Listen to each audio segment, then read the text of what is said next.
Hi, this is Joe from Village Bike and Fitness, Grand Rapids South location on Kalamazoo Avenue and 60th Street. Earlier this week, I had the extreme fortune of being able to take the all-new Specialized SL Turbo Creo SL e-bike for a test ride. It helps when the bike belongs to your brother and he's generous enough to say, "Go for it!"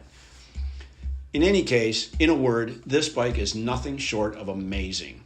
Front to back, top to bottom, this bike has it all.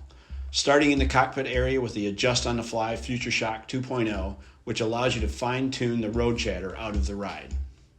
This bike also offers 3 levels of assist, which is most helpful when climbing long and steep terrain.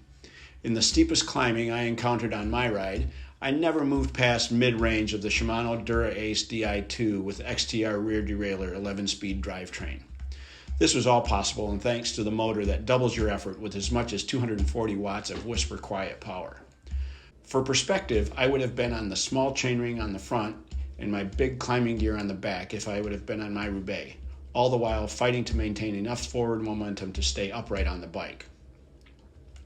With regard to the batteries and the range they provide, the internal battery provides up to 80 miles, while the auxiliary external battery provides an additional 40 miles of range. So there's little worry about running out of assist power. And if you do, you can still ride without feeling like you're pedaling an overweight tank of a bike.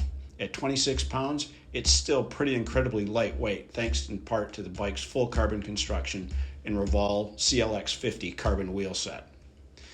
If you're curious about how the bike handles, imagine yourself on any S-Works road bike, plain and simple. And that's not specialized marketing speak, that's this rider's input. So what were my ride stats? 18 miles, overall 20 mile per hour average including stops, average climbing speed of 16.7 miles per hour with 938 feet of climbing at a maximum grade of 9%. Max speed of 37.6 miles per hour before running out of gear. Only once in my life have I ever gone faster. It's hard for me to say exactly, but my guess is that had I been on my Roubaix, my climbing speed would have been about half of what it was on the Creo, and my overall speed would have been more in the 16 to 17 mile per hour range. A first comment from one of my regular riding partners was, "You've probably never had a 20 mile per hour solo ride, have you?" And you know what? He's probably right. If I had to say, I experienced 2 personal shortcomings on the Creo ride. First, I found it pretty easy to relax my cadence because of the e-bike assistance I was receiving. I normally spin in the mid to upper 80s range. On the Creo, I was in the low 80s. Second, because of the ease and smoothness of the bike, it was really easy to leave the bike in too high of a gear when coming to a stop.